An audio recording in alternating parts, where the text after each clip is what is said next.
তাহলে ইসলাম পৌঁছে যাবে, ঈমান পাওয়া যাবে না। এবার যদি আপনি বলেন হুজুর ইসলাম আর ঈমান কি আলাদা, আমি বলবো অবশ্যই আলাদা।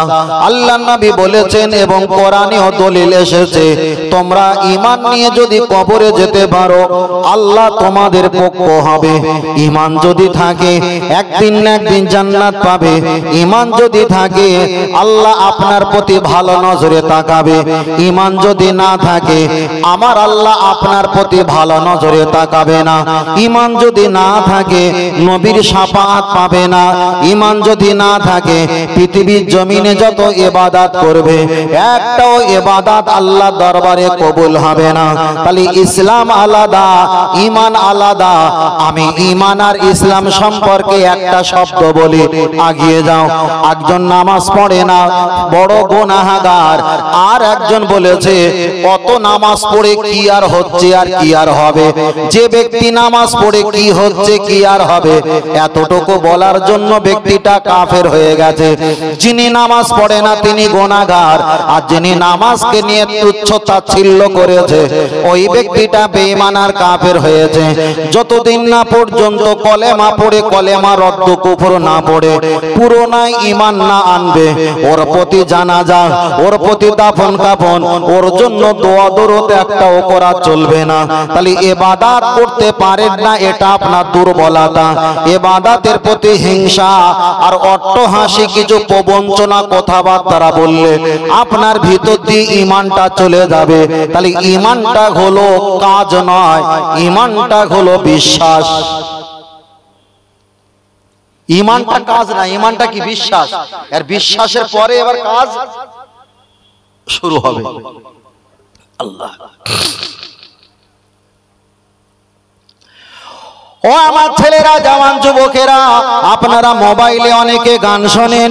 অনেকে গান শোনার পর ওই মোবাইল ইউটিউবে দেখা যায় একটা ডিসলাইক, একটা হলো লাইক, একটা হলো শেয়ার, একটা হলো ডাউনলোড, একটা হলো কপি, এমন করে কিছু কমেন্টের অপশন থাকে। আপনি মোবাইলে গান শুনেছেন, গান শোনার পর আপনি একটা লাইক মেরেছেন। লাইকটা কিসি মতলব হে, লাইকের ব্যাখ্যা হলো ওই ভিডিও আর গান শুনে আপনার ভালো লেগেছে তাই আপনি একটা লাইক দিয়েছেন। আপনি লাইক সম্পর্কে জানেন না, কমেন্টে লিখেছেন বাহ সুন্দর হয়েছে, চালিয়ে যাও, তোমার পিছনে আমরা সাপোর্ট করব। ফুরফুরা শরীফে মুজাদ্দিদ জামান দাদা পীর রহমাতুল্লাহ আলাইহি অনুমোদিত বশিরাত আল্লামা রুহুল আমিন রহমাতুল্লাহ আলাইহি কলেমাতুল কুফর কিতাবে লিখেছেন, গান শুনে হেঁটো নাড়াতে নাচার প্রয়োজন নেই, গান শুনে মাথা আর চেহারা নাচার প্রয়োজন নেই। গান শুনে মনে মনে যদি আনন্দ আর তৃপ্তি পায় ওই ব্যক্তি বেঈমান আর কাফের হয়ে যায়। কে বলেছে হেঁটো নাড়া দিতে হবে? কে বলেছে যে আমার হাত পা নাড়া দিতে হবে আর টেবিলের উপরে আঙুল এরকম করতে হবে? কিচ্ছু করতে হবে না। মনে মনে আনন্দ পেয়েছেন, ওই জন্য ইমাম সাহেব হুজুরা প্রতি নামাজে বলে তওবা শরীফ পড়ো, তওবা শরীফ পড়ো, তওবা শরীফ পড়ো। সন্ধ্যাবেলা যাচ্ছে, বিকেল বেলা আসছে, আবার রাতের বেলা যাচ্ছে, আবার সকালবেলা আসছে। আল্লাহ চলেন আমি আপনার কাছে বোঝাতে চেয়েছি, খুব ভালো করে খেয়াল করে শুনবেন। আপনি একটা গান শুনেছেন কিংবা শর্ট ভিডিও কোনো একটা মহিলার অঙ্গভঙ্গি দেখে আপনার হাসি পেয়েছে, এখন ওই শর্ট ভিডিও কিংবা গান অন্য একজনের হোয়াটসঅ্যাপে শেয়ার করেছেন। শেয়ার যখন করেছেন আপনার শেয়ার করার মাধ্যমে ওই ছেলেটা ওপেন করে ওই গান নাচ কিংবা অট্টহাসি দেখে যতটা গোনা উপলব্ধি হবে, যতটা পাপ কামাবে, আপনি যে পাপের জন্য সহযোগিতা করে দিয়েছেন অতটাই পাপ শেয়ার করে দেওয়ার কারণে আমার আল্লাহ তোমারও নামায় আমালে লিখে দেবে। মুরব্বীরা এটা এই বিষয়টা বুঝতে পারবে না, ছেলেরা বুঝতে পারছে। মুরব্বীটা শেয়ার টিয়ার ওসব কিছু বোঝে না, বোঝে না। ও আমার জওয়ান যুবকেরা, আগিয়ে চলে যাওয়া যায়। লক্ষ্য করে দেখা যায় আপনি একটা গান বলেছেন, দেখা যায় একটা গান আছে इंटरनेटे, कोई कॉलेज की बोहर नहीं, कोई जन्नत की बोहर नहीं, कोई कॉलेज की एक लड़की है तो अच्छी है। আমি গানটা ভালো জানি না, বোঝানোর জন্য আমি বোঝাতে চেয়েছি, ওই গানের তাৎপর্য বোঝাতে চেয়েছি এটা। জান্নাতে হুরপরি নাই, আমাদের কলেজে একজন লড়কি আছে, জান্নাতের হুরপরির চাইতে আরো বেহতার, আরো ভালো, আরো ভালো। এই গানটা বলেছে ইন্টারনেটে, আজও মজুদ আছে। লক্ষ লক্ষ যুবকেরা শুনে হাততালি মেরেছে, কোমর নাড়া দিয়েছে, মাথা নাড়া দিয়েছে, শুনে কত আনন্দ ভর্তি করেছে। তাহলে আল্লাহর নবী হাদিস শরীফে বলেছে, জান্নাতের একটা ইট যদি বিক্রি করা হয়, পৃথিবী 50 কোটি বছর ধরে বিক্রি করলে জান্নাতের একটা পিসের ইটের দাম হতে পারে না। তামাম নবীরা জান্নাতে যাওয়ার আশা, তামাম নবী রাসূলরা জান্নাতের আশা, তামাম বান্দা বান্দিগুলো জান্নাতে যাবার আশা। আল্লাহর কোরআন বলে দিয়েছে, লা তাকনাতু মির রাহমাতিল্লাহ, তোমরাও জান্নাতের আশা করো, আশা করো। আর গানের মাধ্যমে বলছে, জান্নাতে বহুর নেহি, আমাদের কলেজে একটা লড়কি আছে, ওই জান্নাতে হুরের চাইতে আরো বেহতার, আরো ভালো, আরো ভালো। এই গানটা যারা মানবে, যারা বিশ্বাস করবে, যারা আনন্দ করবে, তারাই তো বেঈমান আর কাফের হয়ে যাবে।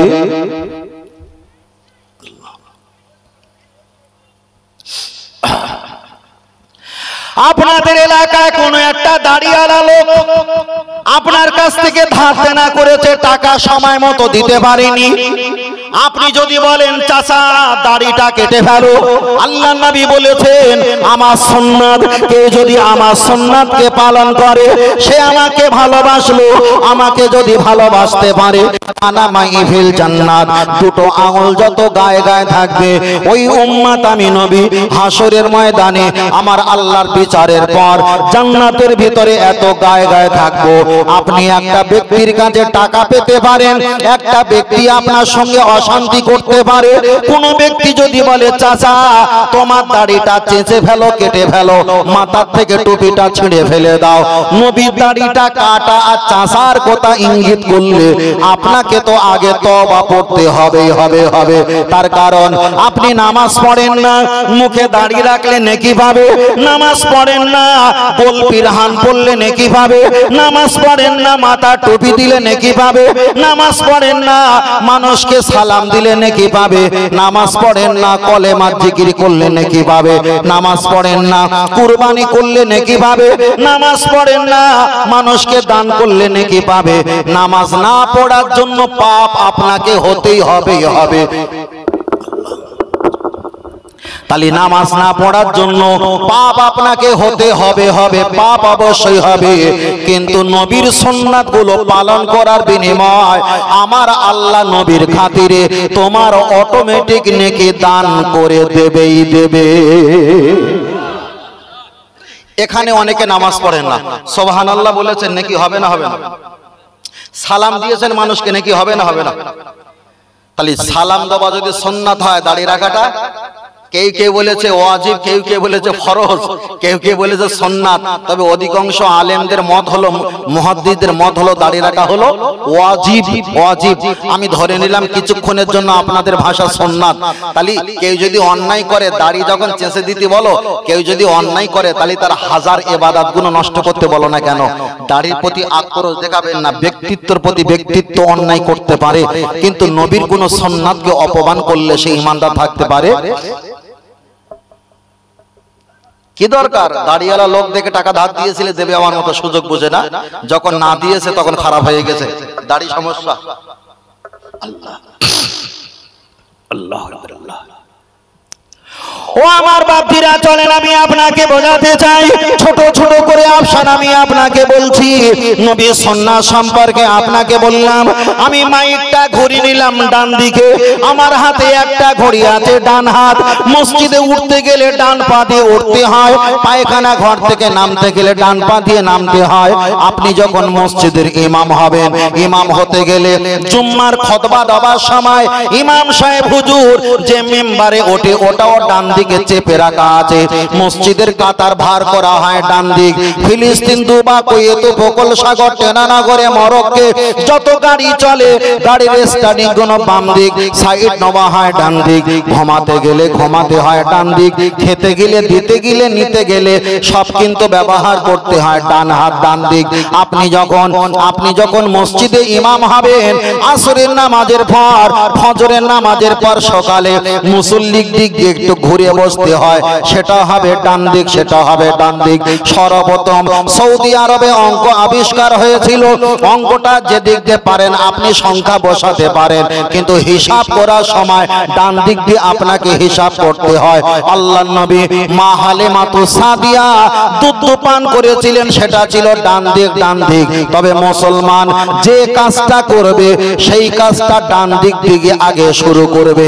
এমন কিছু হারামখোর মুসলমান চায়ের দোকানে দেখা যায়, বাম হাতে বিস্কুট নেয়, ডান হাতে চায়ের কাপ নেয়, এরকম ভিজিয়ে ভিজিয়ে বাম হাতে খায়। আবার অনেকে বাম হাতে পানি দাঁড়িয়ে দাঁড়িয়ে খায়। আল্লাহর নবী হাদিসটা বুখারী শরীফে বলেছে, মা কুল্লি দারসিন শয়তানু। আল্লাহর নবী বলেছে তারা দাঁড়িয়ে দাঁড়িয়ে খায়, দাঁড়িয়ে দাঁড়িয়ে খায়, বাদ্যযন্ত্র ব্যবহার করে, তারা যেন অবশ্যই শয়তানের সমতুল্য হয়ে গেল। তাই আমি বারবার বলবো, গ্লাসে পানি খাবেন, পানি খাওয়ার সময় আপনি ভিতরে নিঃশ্বাস ফেলবেন না, কমপক্ষে 3 ঢোকে আপনি পানি খাবেন। আপনি উজু করলেন, উজু করার পরে ট্যাপের পানি থাকলে 3 লোকমা পানি খাবেন। বোতনা কিংবা জগ হলে দাঁড়িয়ে আপনি ঢক ঢক করে 2-3 লোকমা খেয়ে নিতে পারেন। মা বাপ ভাত খেয়েছে, মা বাপ খানা খাওয়ার পর গ্লাসে যদি কিছু পানি বেশি থাকে, ওই আব্বা মায়ের ঝুটার এঁটোর পানি, ওটা আপনি দাঁড়িয়ে খেতে পারেন। জমজমের কূপের পানি, ওটা আপনি দাঁড়িয়ে পান করতে পারেন। তার কারণ হলো আমার নবী পাকের সুন্নাত। তাহলে আমরা নেকির পিছনে ছুটি না, নবীর পিছনে ছুটি, মহব্বতে ছুটি। তার কারণ আমার নবী যেখানে, আমার আল্লাহ রহমত আর দয়া সেখানে। আর একটু জোরে হবে না? পিছন দিয়ে জায়গা ওদিকে ফাঁকা আছে, অনেক জায়গা আছে, গেলে সুন্দর লাগবে, ভালো লাগবে দেখতে। খুব বৃষ্টি লাগছে, খারাপ লাগছে, একটু যদি আল্লাহ হয়ে জায়গা দেখেন, এরকম জায়গা আছে, পিছন দিয়ে ওদিকেও জায়গা আছে। আপনারা এগিয়ে এগিয়ে বসুন, কিন্তু পারবেন একটু এগিয়ে এগিয়ে বসুন, সরে সরে সরে সরে বসুন। পিছনে একটু ওদের জায়গা করে দেন আসার যাবার জন্য। দেখতে খারাপ লাগে, একটু আসেন, একটু আসেন, একটু আসেন বাবা। আল্লাহ, আপনারা নিজেরা নিজে একটু ব্যবস্থা করেন। আসো বাবা, আসো না, একটু আগে, একটু এইদিকে চেপে আসেন, চেপে আসেন। তাকবীর দেন, নারে তাকবীর। আহা, বিরাট তো বিরাট অবস্থা বাবা। আমার সভাপতি সাহেবের গলার যা জোর রয়েছে আপনারা পারবেন না, হ্যাঁ আপনারা পারবেন না, এই বয়সে যা জোর আছে পারবো না। আর এটা তাকবীর দেন, নারে তাকবীর। ওই মুখে মাস্ক রয়েছে ভাই, খুলে দাও বাবা, খুলে দাও। আর সে করোনা নেই। নামাজ করো না, রোজা করো না, হজ করো না, নামাজ পড়ো না, তসবিহ পড়ো না, জিকির করো না। তা সব যখন করো আর সব যখন না, তা করোনা একেবারে দিয়ে দিয়েছে করোনা। আবার নতুন করে যদি ভারত সরকার যদি আবার নিমন্ত্রণ করে যে করোনা তুই একটু আয়, তোকে নিয়ে ব্যবসা করবো, আসলে আসতে পারে, কিছু বলার নেই। কেন করোনা সব দেশ থেকে চলে যায়, আমাদের ভারতবর্ষ থেকে যেতে চায় না, এরা দাওয়াত করে রাখে যে তুই থাকলে আমাদের লাভ, ঠিক না বেটি? লাভ আবার কবে নিয়ে আসবে আল্লাহ। আল্লাহ আমাদের বোঝার তৌফিক দান, বলেন আমিন। আর একটু সকলে বলি আল্লাহুম্মা আমিন। আর একটু সকলে বলেন আমিন। মাশাআল্লাহ। বসে বসে। এটা কিসের বাগান? জান্নাতের বাগান তো, জান্নাতের বাগান। জান্নাতের বাগানে বিড়ি থাকে, জান্নাতের বাগানে বিড়ি থাকে, বিড়ি বিড়ি বিড়ি থাকে না, কিন্তু আমাদের কাছে আছে। তাহলে আমরা কম জিনিস না, মারাত্মক জিনিস। চলে আল্লাহ আল্লাহ।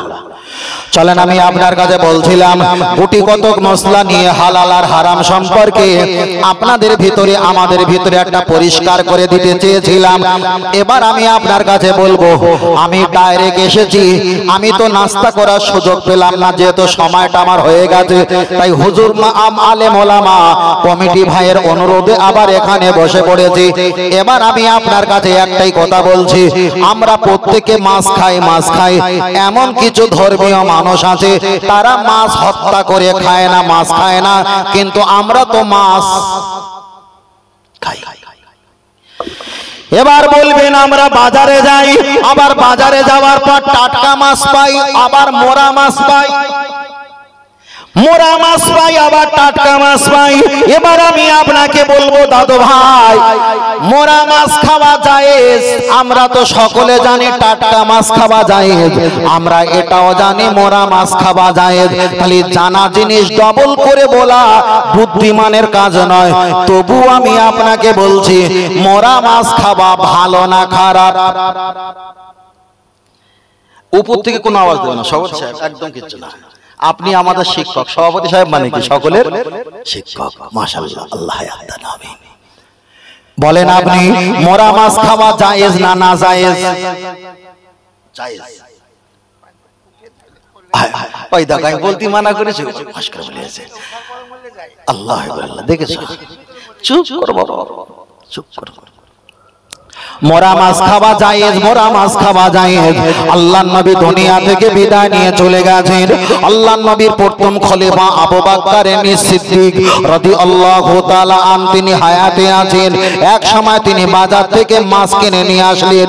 ওনার জামাই জুবাইর ইবনুল আওয়াম, মানে আল্লাহর নবী যাকে বিবাহ করেছিলেন, ওই মেয়েটা আম্মা জান হলো আম্মা জান আয়েশা সিদ্দিকা রাদিয়াল্লাহু তাআলা আন।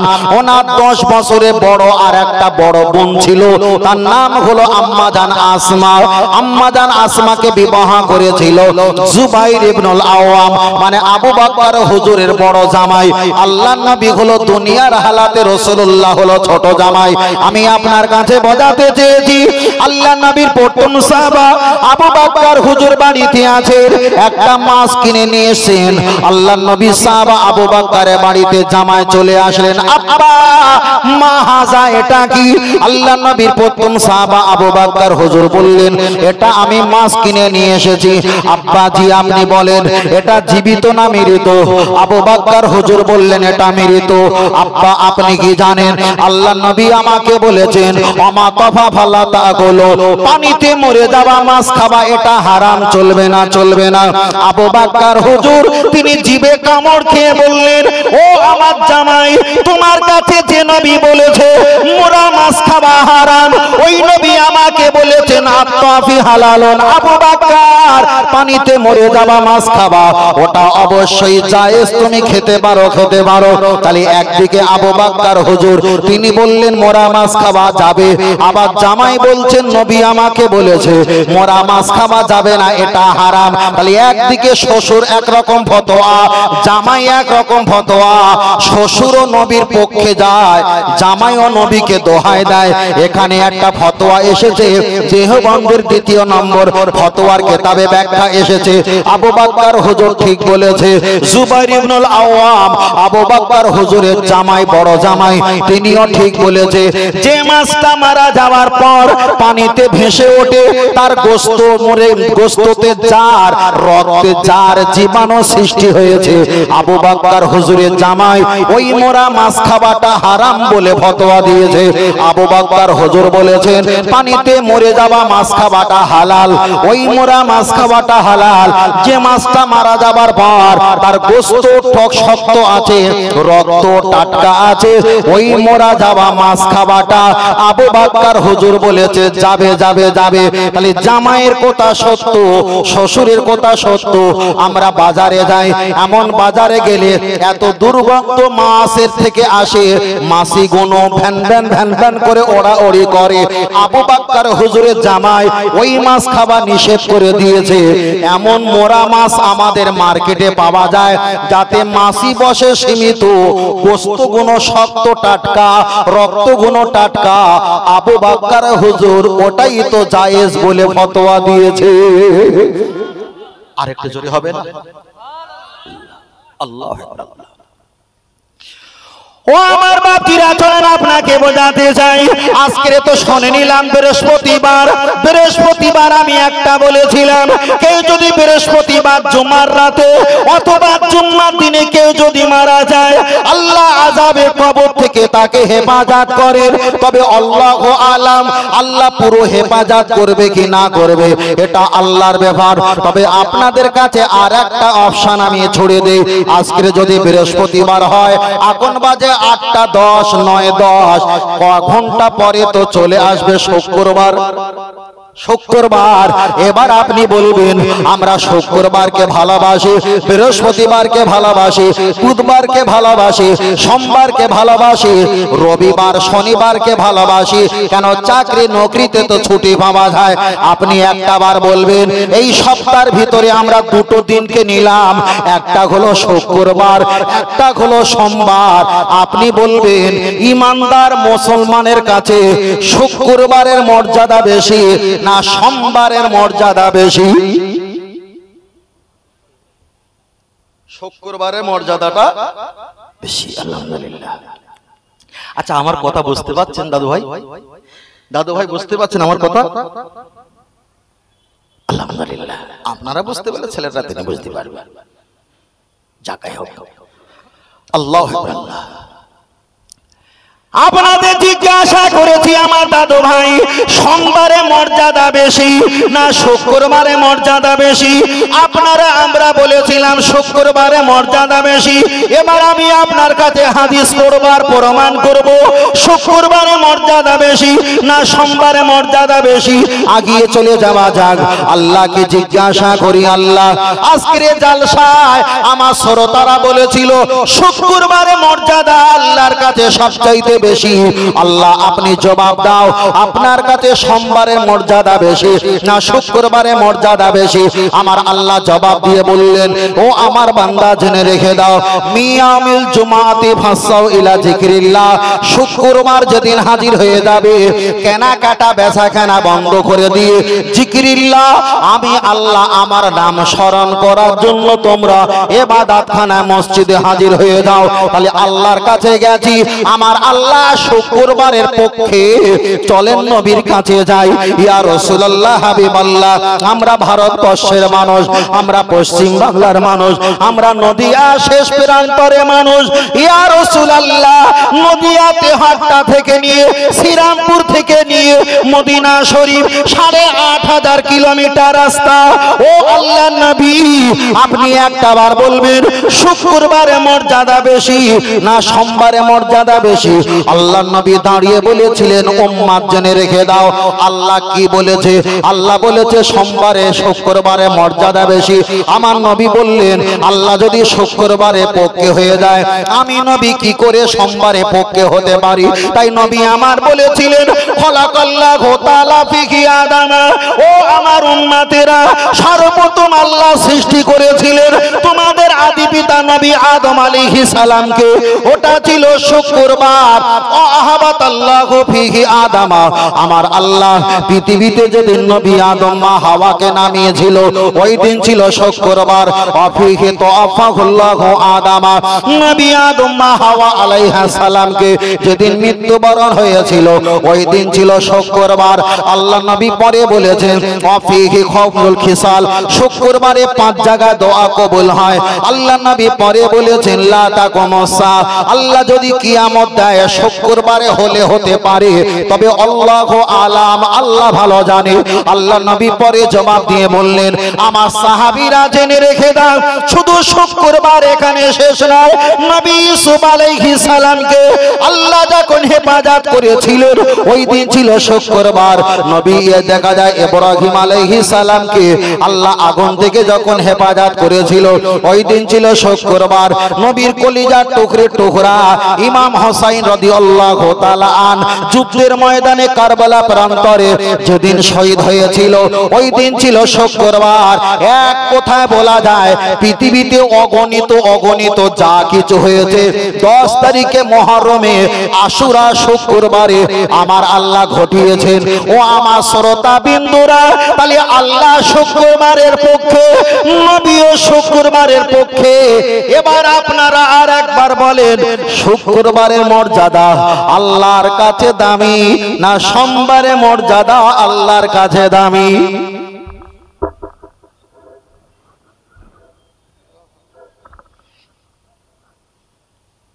ও ভাই বলেন, শুক্রবার না সোমবার? একটু জায়গা একটু আসতে বলেন, একটু আসতে বলেন। আসো না ভাই, বড় ভাই একটু আসো, এখানে আসো বাবা, একটু আসো। হ্যাঁ, ওদের যাওয়ার রাস্তা আছে তো দিক দিয়ে। বাহ, কোন সুযোগ বুঝে আপনারা পিছন দিকে চলে যান, জায়গা আছে। আল্লাহ, এই তো বললাম একটু বক্তব্য দেওয়ার সময় বারবার শ্রোতা এটা ওটা করলে না সমস্যা হয়ে যায় না, তাই না? সমস্যা হয়ে যায়। খুব অশোভনীয় লাগে। আসো বাবা, খারাপ লাগে না? আসো একটু এদিকে চলে আসো, এদিকে চলে আসো। দাদু ভাই, আমার কথা বুঝতে পারছেন কি? আলহামদুলিল্লাহ। একটু সারা শব্দ দেবেন, গাড়িতে আছেন কিনা। তাহলে আল্লাহ পাকের দরবারে শুক্রবারের মর্যাদা আছে, তাহলে আল্লাহ পাকের দরবারে সোমবারের মর্যাদা আছে না নাই?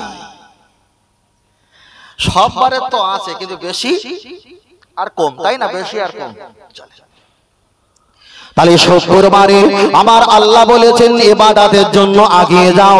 নবী বললেন শুক্রবারে এতোয়া তাতোয়া আদম সাফিউল্লাহ থেকে নিয়ে ঈসা রুহুল্লাহ পর্যন্ত কোটি কোটি কোটি কোটি নবীদের দোয়া আল্লাহ কবুল করলেন।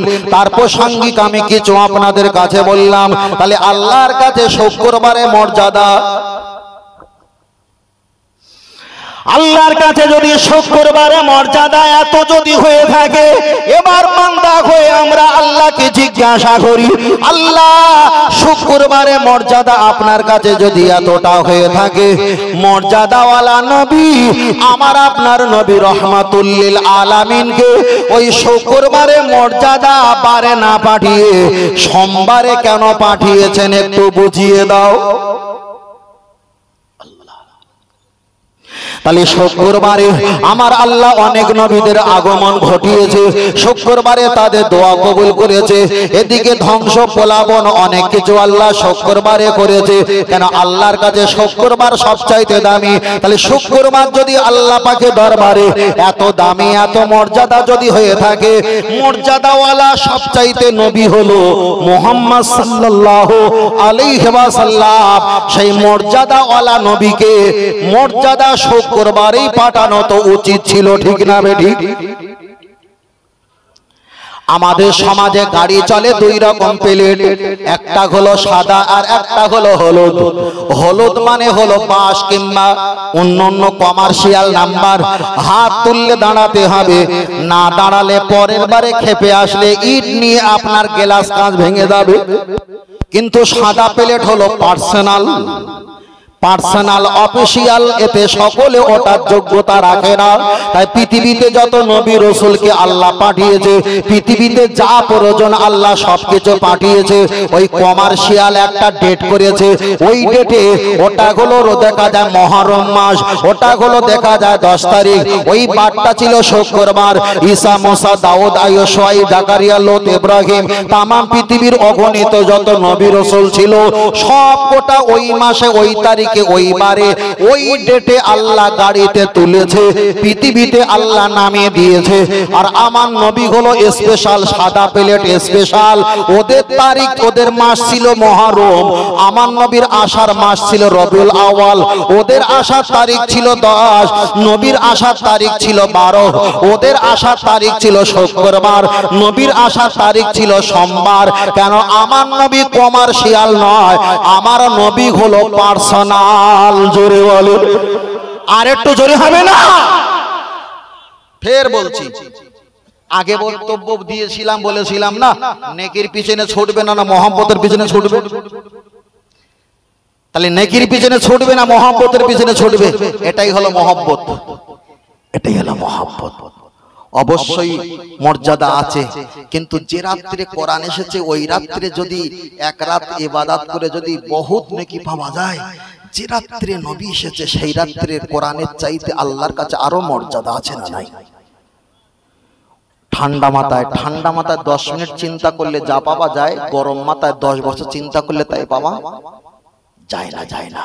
পাশের বাড়ি একটা দাদা, পাশের বাড়ি একজনা বাচ্চা ক্যাঁ ক্যাঁ করে ট্যাঁটা করে চিল্লে উঠেছে, কেঁদে উঠেছে, দাদার কিন্তু কলিজাটা কাঁদেনি, কিন্তু নিজের নাতি যখন ঘুমাতে পারে না কেঁদে উঠেছে, ওই দাদা উঠতে পারে না, তবু জানো আও মাও মাও করছে। কি হলো? বলছি কি হলো, দেখো কি হলো, দেখো কি হলো, কথা ঠিক না ঠিক? পাশের নবী কত চিল্লা চিল্লি করেছে, কেউ আযাবে গজবে দিয়ে নবীরা তারা দুনিয়া থেকে বিদায় নিয়ে চলে গেছে, ওতে আমাদের হতাশা করে কোনো লাভ? আমার যিনি সুখে যিনি সুখী হয়, আমার কষ্টে যিনি কষ্টে পায়, তিনি হলো মুহাম্মদ সাল্লাল্লাহু। তাহলে তিনি যখন আমার এত কাছে, কোরআন বলেছে আন-নাবিয়্যু আওলা বিল মুমিনিনা মিন আনফুসিহিম, তোমার নবী হলো ঈমানদারদের জানের চাইতে আরো কাছে, জোরে বলেন। তাহলে সেই নবীর প্রশংসা ভালোবাসা বাদ দিয়ে পাশের কামরায় নাতির প্রশংসার ভালোবাসার কথাটা বলা মানে এটা খুব জুদ বরাবর না, না। নিজের নাতি হয়নি বলে দাদা আনন্দ করেনি, পাশের বাড়ি নাতি হয়েছে দাদা আনন্দ করলো না। নিজের মেয়ের যখন নাতি হয়েছে, ছেলেকে রাত 2টোর সময় ফোন করে বলছে বোম্বাইতে কাজ করে, বলছে শুনেছো তোমার একটা ভাগনা হয়েছে। এদিকে বাপেরও ঘুম নেই, বাপের ছেলেরও ঘুম নেই, সকলের ঘুমটাকে তছনছ করে দিয়েছে। কেন? বাড়ি একটা নতুন মেহমান এসেছে। আনন্দ, কথা ঠিক না ঠিক? পৃথিবীতে নবী এসেছে 10 তারিখে মুহররম মাসে আশুরাতে, ওতে আমাদের ঘুম ভেঙে কোনো লাভ নেই। আমার নবী মুহররম মাসে রবিউল আউয়াল মাসে 12 তারিখে সুবে সাদিক সোমবারে দুনিয়াতে এসেছে। তাই নবীর কথা মেসেজ, নবী ওই দিন এসেছে, তার প্রশংসা করতে করতে ঈমানদারদের ঘুম ভেঙে দিয়েছি যে আমার নবী এসেছে। কেন? নবী আমার রাহাবার, বলুন সুবহানাল্লাহ। শুক্রবারের মর্যাদা আছে, আছে, কিন্তু শুক্রবারে ছেঁচের পানি মাথায় আমি তুলব না। কেন? সোমবারে আমার নবী এসেছে শুধু নবীর কারণে, বলুন সুবহানাল্লাহ। কথাটা বোঝাতে পেরেছি? যদি না বুঝতে পারেন চলেন আরেকটা এগিয়ে যাই। আল্লাহ আল্লাহ। আমি আপনাকে বোঝাতে চেয়েছি, আমরা বক্তব্য করি আর ওয়াজ করি, বারবার করে একটা কথা বলে থাকি, আমাদের হুজুরগণ বলে জান্নাত কি তোমার বাপ মায়ের সম্পত্তি? বলে না, বলে না। তুমি জান্নাতে যাবে, জান্নাত কি তোমার বাপ মায়ের সম্পত্তি? এবার আমি আপনার কাছে দলিল দেব, জান্নাত আমাদের যদি বাপ মায়ের সম্পত্তি হয়, আমরা খুশি হব না, হব না? আমার বাপ মায়ের সম্পত্তি যদি হয় আমরা খুশি হব তো? খুশি হবে তো? চলেন দেখি চেষ্টা করি। চেষ্টা করো বান্দা, যোগী দেওয়ার মালিককে আল্লাহ। ও আমার সোনা মানিকেরা, লক্ষ্য করে দেখা যায় হুজুরগুলো বক্তব্য দিতে দিতে বলে জান্নাত কি তোমার বাপ মায়ের সম্পত্তি? আজকে বুকে হাত দিয়ে বলো জান্নাত আমাদের বাপ মায়ের সম্পত্তি। আল্লাহর কোরআনের একটা আয়াত পড়ি, আল্লাহর কোরআন জানিয়ে দিয়েছে ইউসিকুমুল্লাহু ফি আওলাদিকুম লিযাকারি মিসলু হাজ্জিল উনসাইন। তাফসীরটা খুলে আপনি দেখেন, আমার আল্লাহ বলে দিয়েছে নারীর কতটা সম্পত্তি দিতে হবে, পুরুষের কতটা সম্পত্তি দিতে হবে। আপনাদের এলাকায় একজন যদি বাপ মা যদি মারা যায়, বাপ মা মারা গেলে সন্তান ছেলে মেয়ে থাকলে বাপ মায়ের সম্পত্তি জমি জমা ছেলে মেয়ে পাবে না? পাবে না? পাবে। তাহলে বাপ মা মারা যদি যায়, ছেলে মেয়ে যদি বাপ মায়ের ভিটা বাড়ি জায়গা জমি ঘর ইমারত যদি ছেলে মেয়ে তার যদি অংশীদার হয়ে যায়, এটাই হলো আল্লাহর কোরআনের ব্যাখ্যা। চলেন আমি আপনাকে যাই, আমাদের আদি পিতার বাপের নাম কি? নবী আদম। আমাদের আদি পিতা মায়ের নাম কি? মা হাওয়া আলাইহিস সালাম। আল্লাহ তাদেরকে জান্নাতে দিয়েছিল না দেয়নি? আল্লাহ তাদেরকে জান্নাতে দিয়েছেন।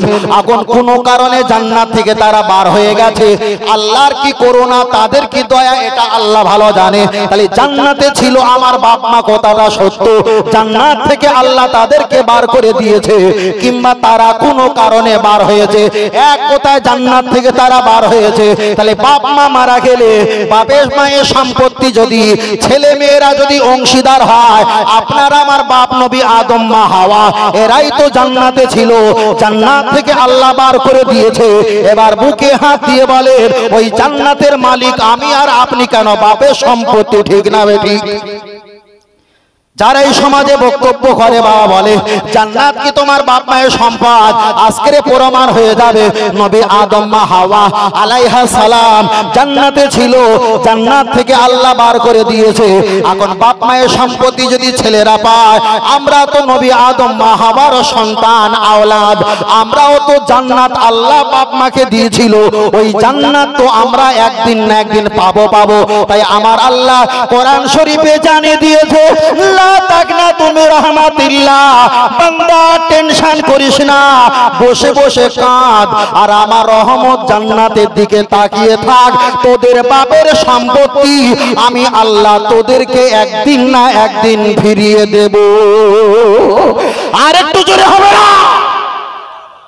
আজকে থেকে আর জীবনে যেন কেউ না বলে যে জান্নাত তোমার বাপ মায়ের সম্পত্তি। কে বলেছে বাপ মায়ের সম্পত্তি? আমরা কার বাপ? বাঁদরের বাপ না নবী আদমের বাপ?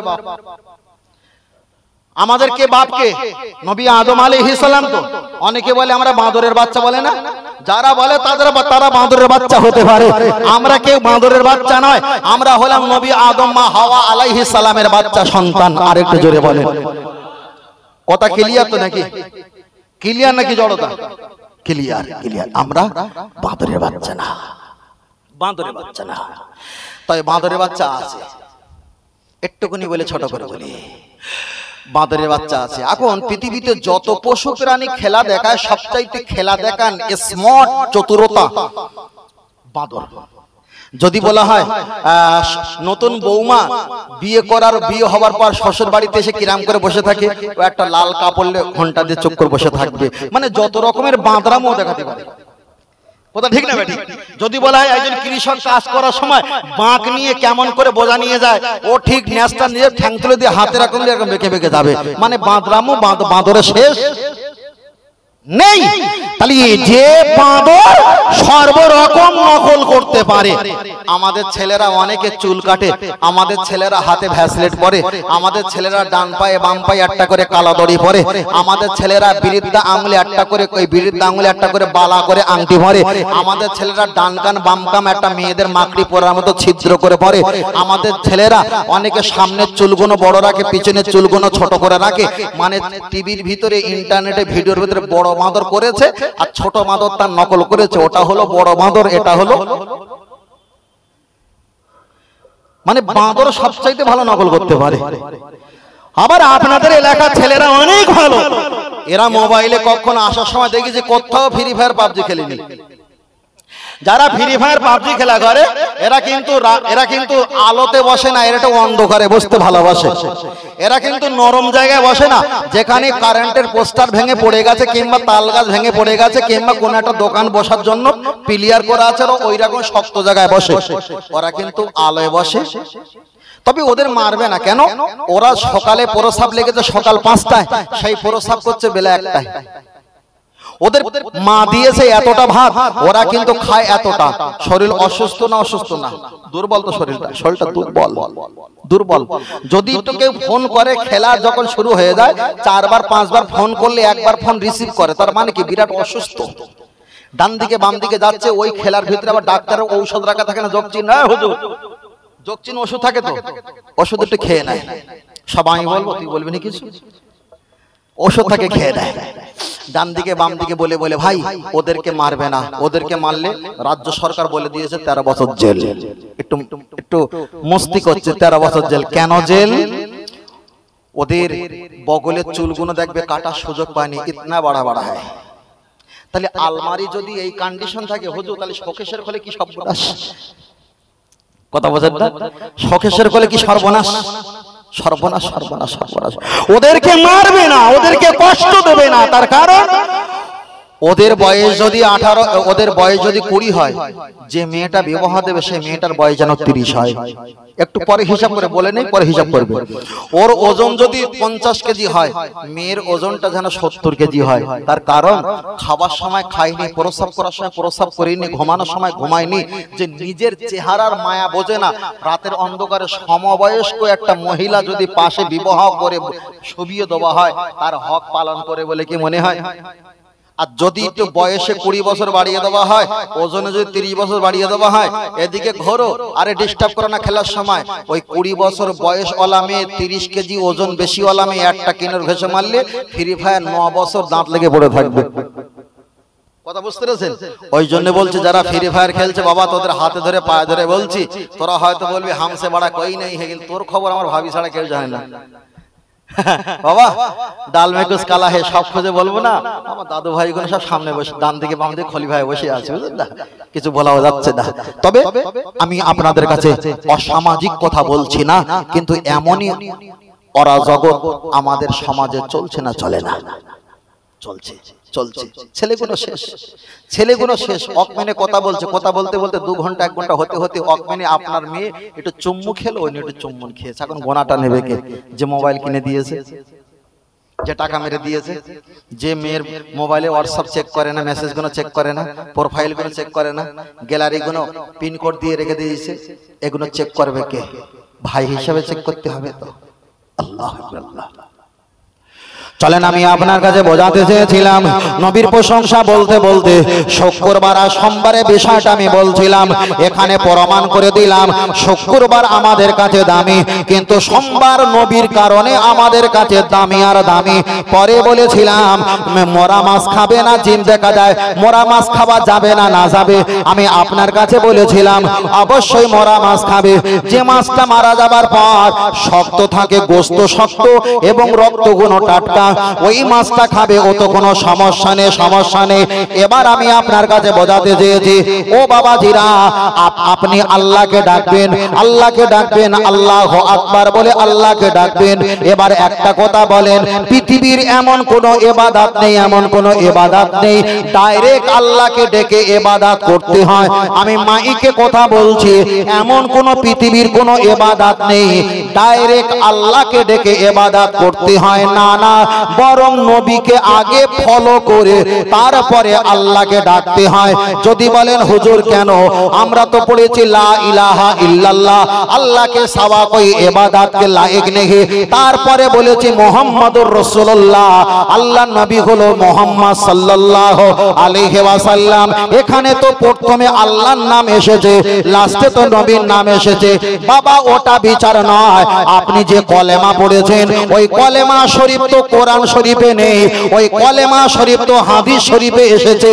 তাহলে কোরআনে যদি থাকতো, আল্লাহ বলতো এটা কোরআনে এসেছে, নবী যখন বলেছে ওটাই কোরআন নয়, ওটাই হলো নবী পাকের হাদিস। এবার একটাবার আপনাদের 3টে প্রশ্ন করে 2টো প্রশ্ন করেছিলাম, মোরা মাছ খাওয়া যাবে কি যাবে না, বিষয়টা পরিষ্কার হয়ে গেছে। পরে বলেছিলাম শুক্রবারে মর্যাদা বেশি না সোমবারে মর্যাদা বেশি, আমি সংক্ষেপ করে ওটা পরিষ্কার করে দিলাম। ও দাদু ভাই এবার একটাবার বলবে, নামাজ পড়তে গেলে কোরআন লাগে না হাদিস লাগে?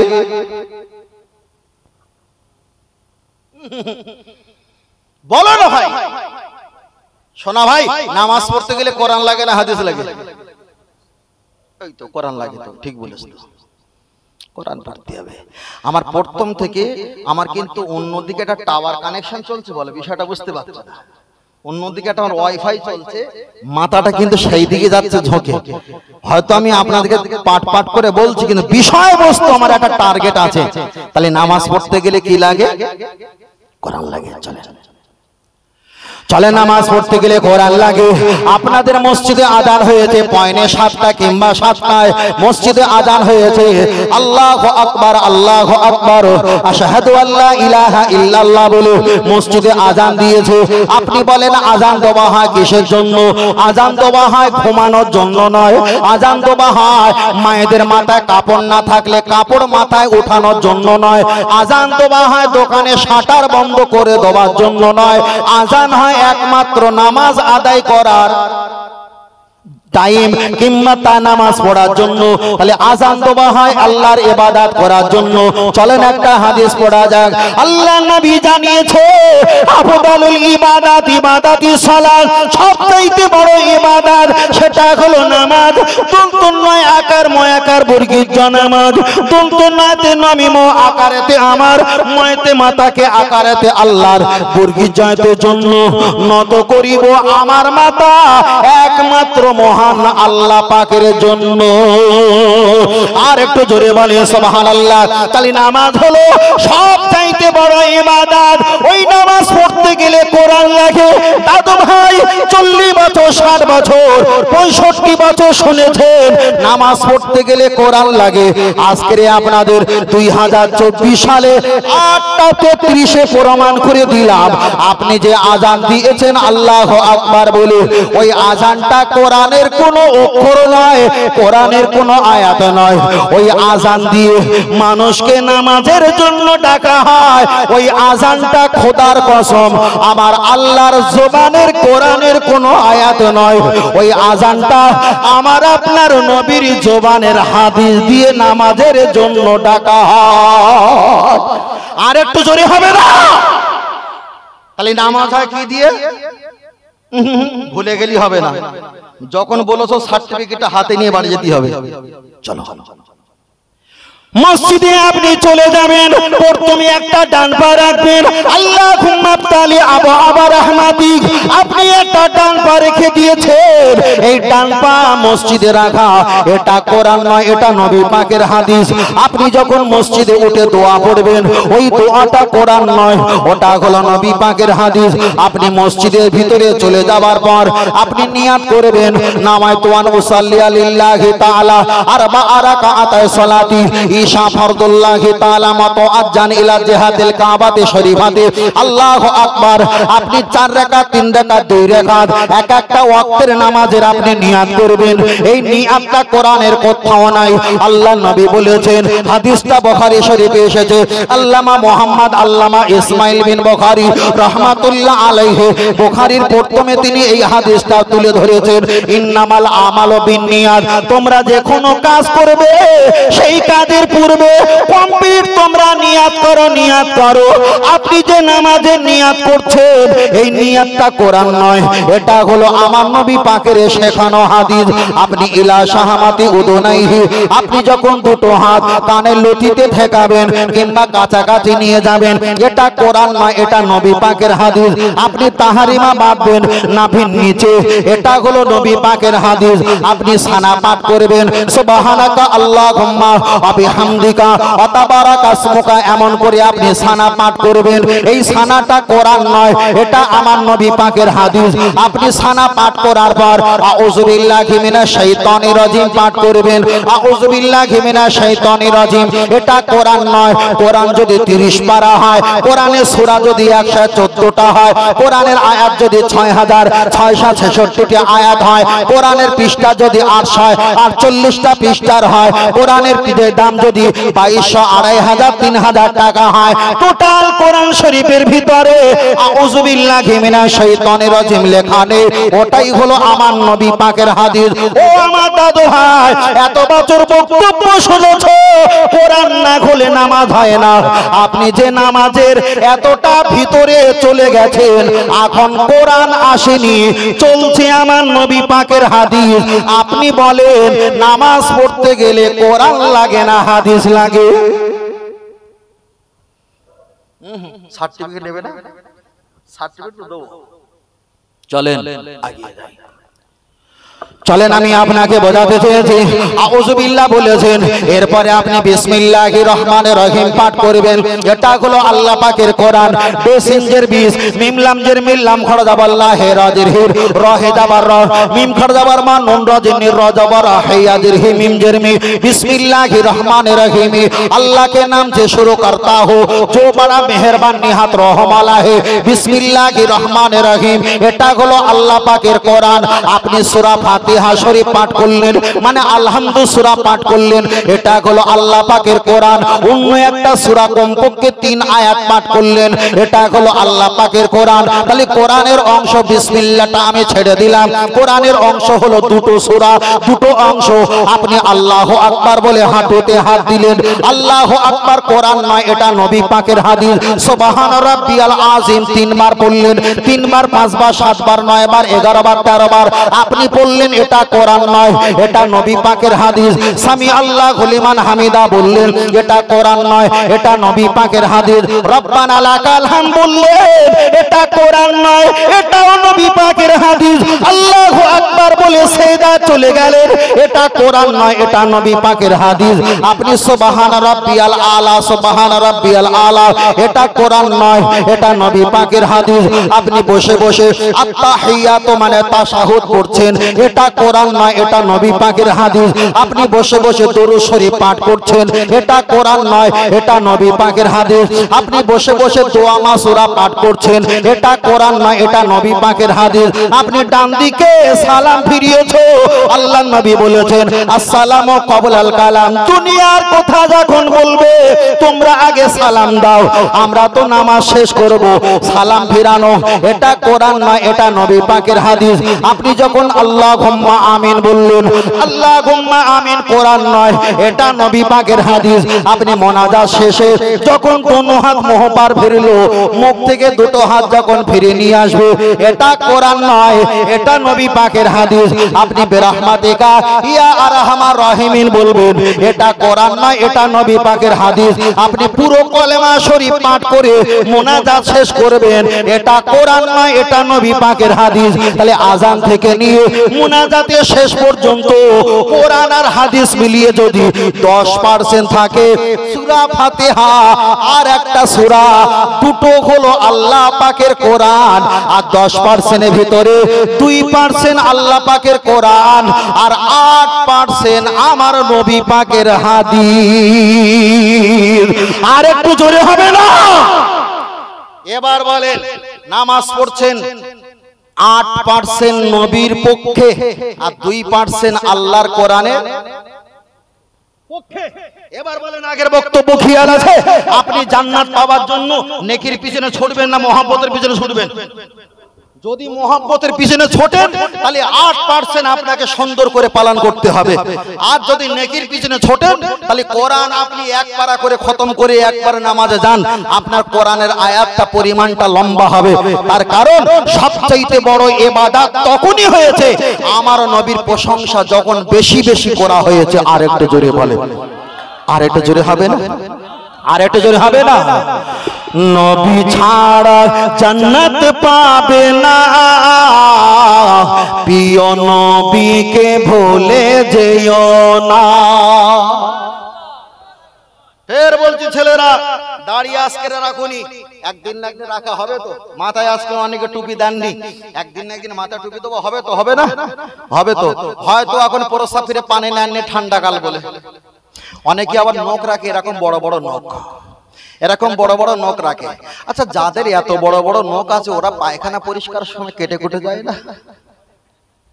ও তো নরম জায়গা, নরম জায়গা, তাই না? কেটে কুটে যায় না? আহা, কুত্তা বলে আমার নখ আছে আমি জীবনে কাটিনি, আর তোমারও নখ তুমি কাটো না, তোর আমার একটা মান সম্মান নেই হারে, ওই জন্য হয়তো কাটে না।